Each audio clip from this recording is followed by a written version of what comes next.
주말에만 타는 슈퍼카는 매력없다. 아무리 하차감 끝내주는 슈퍼카를 소유했다 하더라도 기껏해야 주말 하루 이틀만 몰고 다닐 수 있다면 없는 이만 못할 텐데요. 흔히들 이런 사람을 카푸어라고 부르죠. 그리고 이는 놀랍게도 전 세계 전투기 시장에도 통용되는 말입니다. 5세대 스텔스기, 6세대 전투기의 성능이 아무리 압도적이라 하더라도 실제 운용력 측면에서는 4.5세대 전투기를 절대 따라갈 수 없기 때문인데요. 심지어 5, 6세대 전투기를 주말에만 타는 슈퍼카에 비유한 사람은 미공군 참모총장이자 합동참모의장 후보자인 찰스 브라운 대장입니다. 사실상 미군 내 권력 서열 1위인 사성 장군이 4.5세대 전투기의 필요성을 역설하며 페라리는 주말에나 타는 차다라고 강조한 것입니다. 그리고 이는 다름 아닌 KF-21 보라매가 전 세계 방산 시장을 휘어잡을 수 있었던 이유인데요. 그래서 준비했습니다. 오늘은 전쟁의 소용돌이에 빠져들고 있는 전 세계가 도대체 왜 KF-21을 주목하고 있는지 그 이유에 대해 알려드리겠습니다.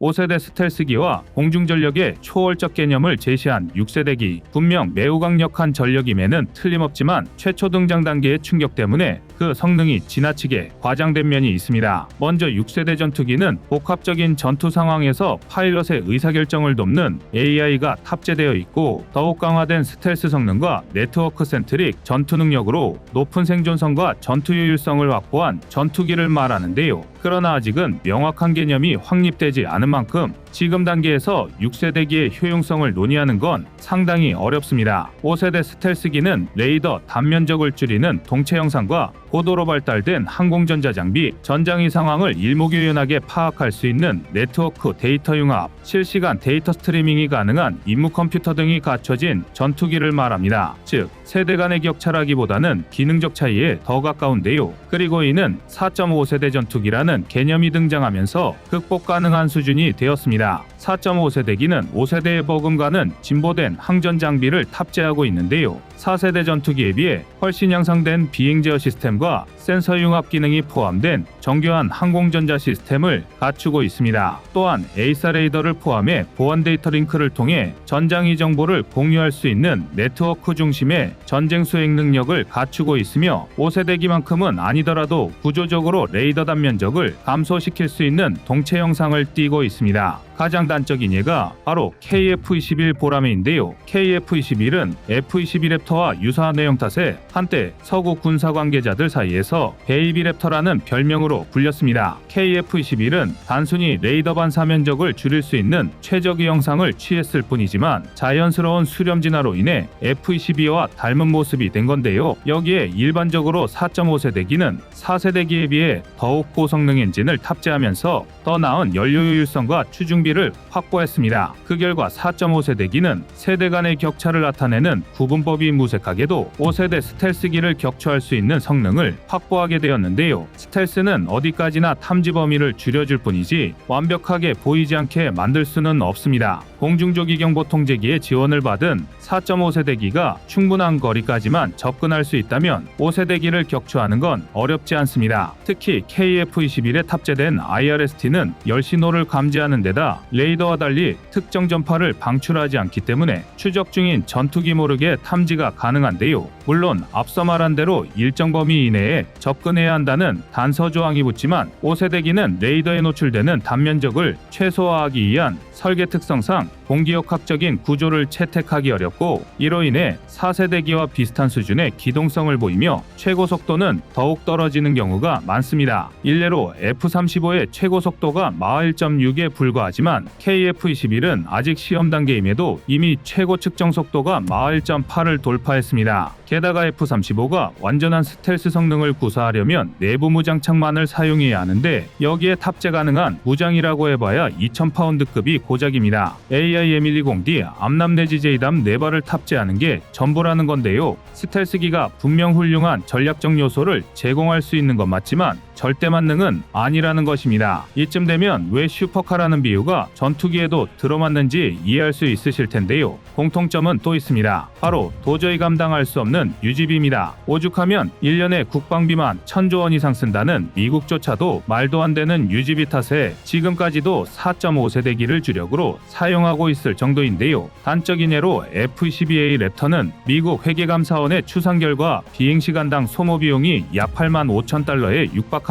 1시간에 1억 1,200만 원이 넘는 돈이 공중분해되는 셈인데요. F-35의 경우 시간당 약 3만 6천 달러, 하나 약 4,700만 원이 소모됩니다. F-22의 유지비용이 워낙 천문학적이다 보니 얼핏 적어 보이는 금액인데요. 하지만 이건 빙산의 일각입니다. 아직도 개발이 마무리되지 않았다는 F-35 프로그램의 연간 총비용은 무려 85억 달러에 달합니다. 다시 말해 F-35 한 종류에만 연간 11조 원이 넘는 예산이 투자되고 있는 건데요.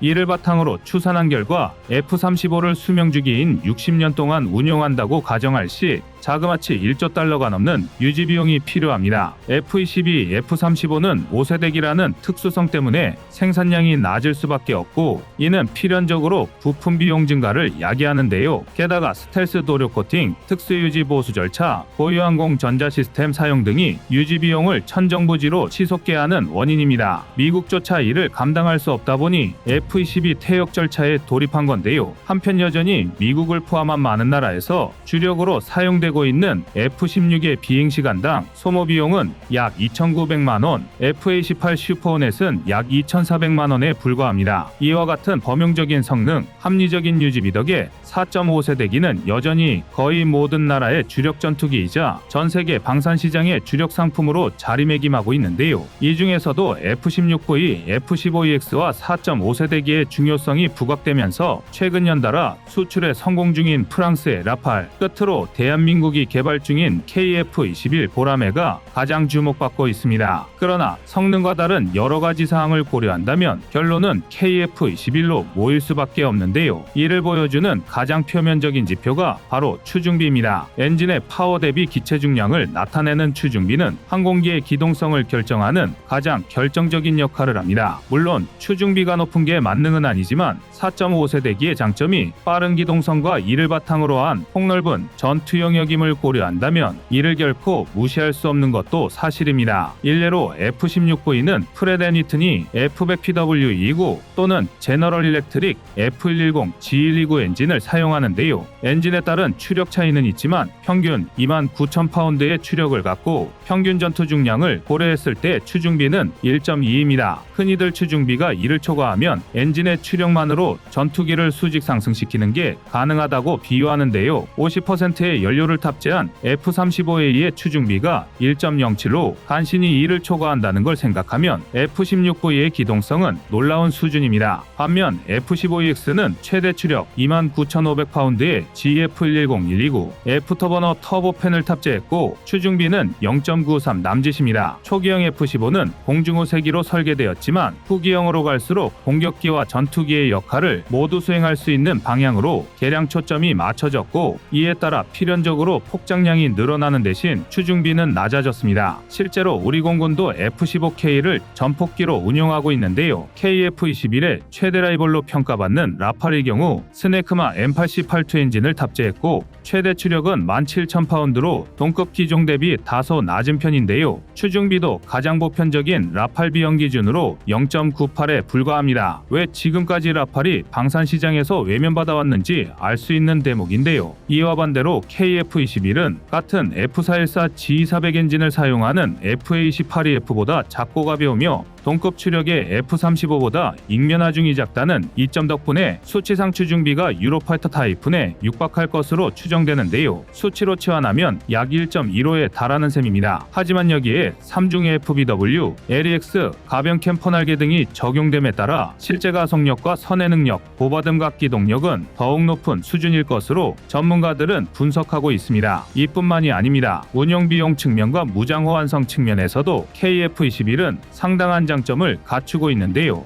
F-16V와 라팔은 KF-21과 같은 무장을 탑재하지만 두 전투기에서 사용하는 모든 무장을 탑재할 수 있는 건 KF-21이 유일합니다. F-16V가 미국, 라팔이 프랑스에서 개발된 만큼 각 국가 간의 독자 무장만 탑재할 수 있는데요. 예를 들어 라팔은 MBDA 미티어 공대공 미사일, 스톰 섀도우 공대지 미사일, AM-39 액조세 공대함 미사일을 주무장으로 사용한다면 F-16V는 AIM-9 사이드와인더 공대공 미사일, AGM-65 매버릭 공대지 미사일, AGM-84 하푼 공대함 미사일 등을 주무장으로 탑재하는 식인데요. 반면 KF-21은 후기 기종인 만큼 유럽제 MBDA 계열 미사일과 미국제 AIM 계열 미사일을 모두 사용할 수 있습니다. 프랑스나 미국처럼 전투기와 전투기 무장을 모두 독자 생산할 수 있는 국가라면 이게 큰 장점이 아닐 수도 있지만 전 세계에서 이게 가능한 나라는 손에 꼽을 정도입니다. 그것도 대공대지 대함 전 영역에 걸친 전투기 무장을 모두 생산할 수 있는 나라는 미국과 러시아, 유럽 정도뿐인데요. 그 외의 나라의 KF-21의 무장 호환성은 절대 거부할 수 없는 장점입니다. F-16을 운용 중이었든 미라주나 구형 소련제 전투기를 운용 중이었든 KF-21을 도입한다면 기존에 사용하던 무장을 그대로 사용할 수 있는 셈인데요. 또는 여건에 따라 미국이나 유럽에서